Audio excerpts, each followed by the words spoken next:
likes the truck, though. Yeah. Alright, quick video update. We got the carburetor tuned. The engine builder was here. Thought we had a vacuum leak. Apparently we don't. Just out of tune, I guess. Dealing with different temperatures and stuff.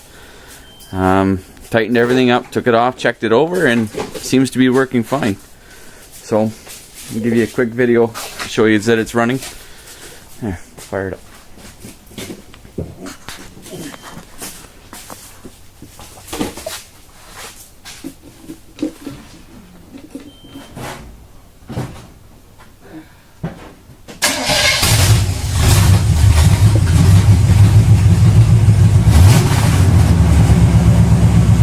Sounds much better now.